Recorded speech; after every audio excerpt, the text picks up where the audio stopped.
नमस्कार साथियों, मेरा नाम है मनीष और स्वागत है आप सभी का self study on mobile channel पर। हम लोग नंबर सिस्टम पढ़ रहे हैं। यह दूसरा वीडियो है। इस वीडियो में हम लोग सीखेंगे रिमाइंडर ज्ञात करना, शेषफल निकालना। बहुत सारा क्वेश्चन जो है इस टॉपिक से रिमाइंडर निकालने वाला क्वेश्चन पूछा जाता है आपका एसएससी के एग्ज़ाम में। हम लोग इस वीडियो में बहुत सारे क्वेश्चन को करेंगे और एकदम शुरू से बेसिक कंसेप्ट समझते हुए। ठीक है, तो आइए हम लोग शुरू करते हैं। तो जैसा कि आप जानते हैं, किसी संख्या को यदि भाग दिया जाए किसी संख्या से तो ये वाला क्या कहलाता है? भाजक, और ये भाज्य, और ये भागफल, और ये वाला आपका इधर शेष आता है, शेषफल कहलाता है। ठीक है, तो हमें ये वाला जो है निकालना है कि शेषफल ज्ञात करना है, यही सीखना है। तो मान लीजिए यदि हम भाग करते हैं 4 में किससे? 5 से, तो यह क्या है? 4 5 से छोटा है तो भाग नहीं लगेगा। तो भाग नहीं लगेगा तो शेष कितना हो जाएगा? शेष यहाँ पर 4 ही हो जाएगा, मतलब यहाँ पर रिमाइंडर 4 ही मिलेगा। ठीक है, और यदि इसी 5 से हम भाग दें किसमें? 17 में, तो क्या आएगा? शेष 2। तो शेष 2 आया। और इसी में यदि हम चाहें तो निगेटिव रिमाइंडर भी ला सकते हैं। निगेटिव रिमाइंडर किस तरह से? देखिए, यदि हम उसी 5 से 17 में भाग दे तो हम 2 तरह का शेष निकाल सकते हैं, 2 तरह का रिमाइंडर निकाल सकते हैं। एक तो आएगा प्लस का 2, 5 तिया 15, 3 बार में भाग लगा तो 2 शेष आया। लेकिन यही हम 4 बार में भाग लगाए, 5 चौका 20, यानी कि 20 आ गया। तो 20 में से 17 घटाएंगे, यानी कि माइनस का 3 शेष भी हमें प्राप्त होगा। ठीक है, माइनस का 3 शेष। तो यहाँ पर हमें 2 शेष प्राप्त हो गए, शेषफल प्राप्त हो गए। कौन कौन? प्लस का 2 और माइनस का 3। नेक्स्ट कंसेप्ट सीखना है। यदि 50 प्लस 34 में भाग देना पड़े 16 से, तो इस तरह से हो यदि, तो हम क्या करेंगे? इनको जोड़ने की ज़रूरत नहीं है, ये दोनों को अलग अलग है जो जोड़ करके एक साथ फिर करके भाग देने की ज़रूरत नहीं है। हम इसमें अलग अलग भाग दे सकते हैं। 50 में 16 से भाग देंगे एक बार, फिर 34 में 16 से भाग देंगे। तो 16 से भाग दिए 50 में, तो 16 तिया 48, यानी कि 2 शेष बचेगा। प्लस 16 से भाग दिए 34 में, तो 16 दूना 32, फिर 2 शेष बचेगा। अब जो है 2 और 2 क्या होगा? 4। तो 4 में हमारा 16 से भाग नहीं लगेगा, यानी कि 4 हमारा शेष होगा। ठीक है, अब जो है एक कंसेप्ट और समझेंगे, उसके बाद क्वेश्चन आपसे बनने लगेंगे। इस फॉर्मेट थ्योरम के अनुसार यदि a के पावर p -1 भाग देना हो किससे? p से, तो हमेशा आएगा इसका रिमाइंडर 1। शेष क्या आएगा? हमेशा 1। यदि p एक अभाज्य संख्या हो, प्राइम नंबर हो, तथा a और p, a और ये p एक को प्राइम हो, यानी कि सह अभाज्य हो, जहाँ पर कोई भी कॉमन नहीं रहता है, कुछ भी कॉमन नहीं रहता है, उसको हम बोलते हैं सह अभाज्य।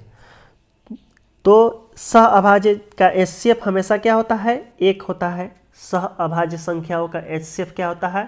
1। अब इस फॉर्मेट थ्योरम को एक एग्जाम्पल से समझते हैं। यहाँ पर 29 क्या है? p है, और 40 क्या है? a, और ये 28 p-1 है। और हम देख रहे हैं कि ए और पी क्या है, एक अभाज्य संख्या है, सह अभाज्य संख्या है, इसलिए ये वाला जो थ्योरम के अनुसार इसका शेष क्या होगा, शेष 1 होगा। ठीक है, रिमाइंडर क्या होगा, हमेशा 1। आगे इसी फॉर्मेट थ्योरम का यूज करते हुए हम लोग क्वेश्चन करेंगे। इसमें दिया हुआ क्या, शेष ज्ञात करना है, तो यहाँ पर हम चेक करेंगे कि इस फॉर्मेट थ्योरम के अनुसार फिट बैठता है कि नहीं बैठता है। सबसे पहले क्या होना चाहिए, ये आपका सह अभाज्य संख्या होना चाहिए और ये इससे एक कम होना चाहिए इसका पावर। ये p है तो ये होना चाहिए p-1। ये 103 है तो ये 102 है, सही है।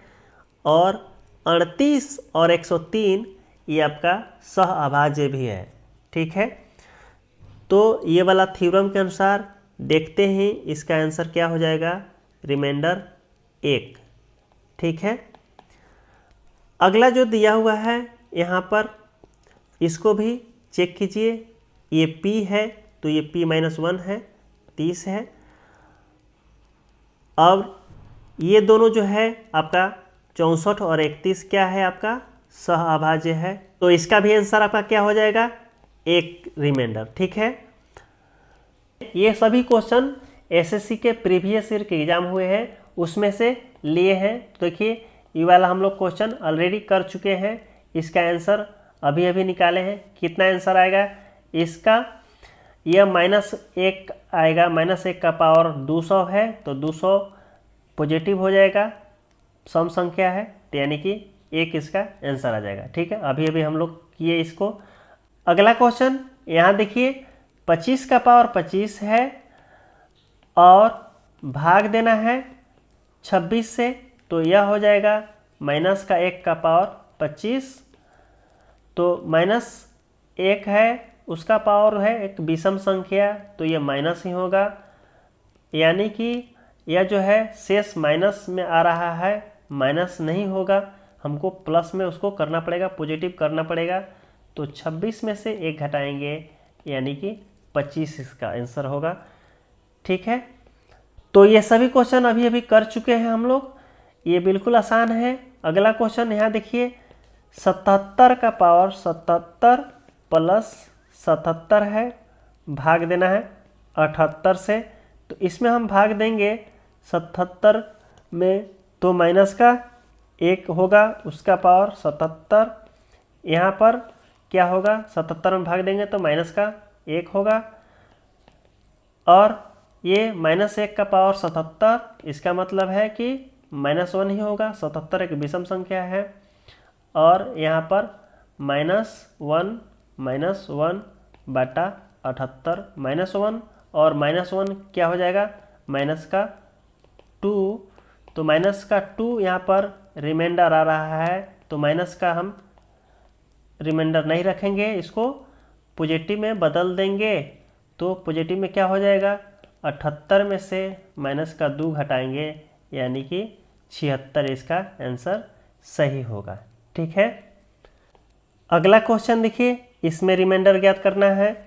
तो 29 का पावर 41 है प्लस 37 का पावर 41, भाग देना है 33 से, तो यहाँ पर 33 से हम भाग देंगे 29 में, तो यहाँ पर माइनस का आएगा 4, उसका पावर आएगा 41 प्लस यहाँ पर हम भाग देंगे 37 में 33 से, तो आएगा ये प्लस का 4 और उसका पावर है 41। अब यहाँ पे हम क्या देख रहे हैं कि माइनस का 4 का पावर 41 और प्लस का 4 का पावर 41, यानी कि ये जो है आपका कट जाएगा, तो 0 आ गया, 0/33 यानी कि शेष हो गया 0 इसका। ठीक है, अब अगला क्वेश्चन देख लीजिए, इसमें भाग देना है आपको 6 से, 7 के पावर 19 प्लस 2, 6 से भाग दीजिएगा तो क्या होगा, ये हो जाएगा 1 का पावर 19 प्लस 2, 1 का पावर 19 का मतलब क्या हुआ, 1 का पावर 19 का मतलब एक ही हुआ, प्लस में 2 भाग देना है 6 से, 2 और प्लस 1 होगा 3, 3/6 यानी कि इसका शेष होगा 3 और भाग नहीं लगेगा तो शेष हो गया 3। ठीक है, क्वेश्चन देखिए 3 का पावर है 21, उसको भाग देना है 5 से। तो ये वाला क्वेश्चन हम लोग ऑलरेडी कर चुके हैं, इसका आंसर भी आपको याद हो। यहाँ पर हम क्या देख रहे हैं, 3 और 5 एक सहभाज्य संख्या है, तो हम लोग फॉर्मेट थ्योरम के अनुसार इसको भी बदलने की कोशिश करेंगे। ऑलरेडी हम लोग इस क्वेश्चन को कर चुके हैं।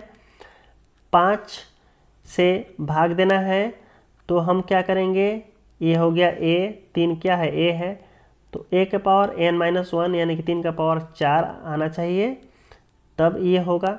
तो 4 आने के लिए हमको अंदर में 3 का पावर 4 कर दिए, तो बाहर में कितना होना चाहिए, तो 4 से भाग दीजिए 21 में, तो 4 5 20, 20 तक तो आ गया, लेकिन एक पावर और बच रहा है, तो 3 का पावर 1 बाहर में हम लगा देंगे।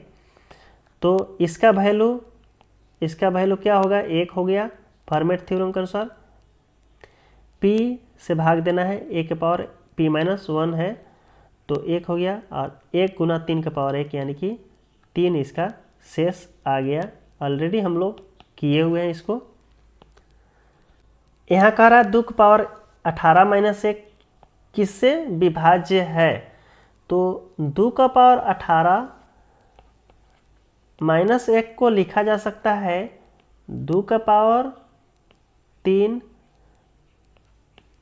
इसका पावर 6, 3 6 18 हो जाएगा, -1। और इसको लिख सकते हैं आप 2 का पावर 3 का मतलब हो जाएगा, 2 का पावर 3 होता है 8, उसका पावर हो गया 6 -1। तो यहाँ हम क्या देख रहे हैं, ये जो आया हमारा 8 के पावर 6 -1, अब दिया हुआ यहाँ पर ऑप्शन है, ऑप्शन से देखें तो किस से कट रहा है, 7 से कट रहा है। कैसे, यहाँ पर देखिए 8 के पावर 6 -1 को हम 7 से भाग देंगे, तो ये आएगा आपका 7 से 8 में भाग देंगे तो 1 आएगा प्लस का 1 का पावर 6 -1 भागा देंगे 7 से। 1 का पावर 6 का मतलब 1 ही होगा, 1 - 1 0 होगा, यानी कि शेष हो गया आपका 0। ठीक है।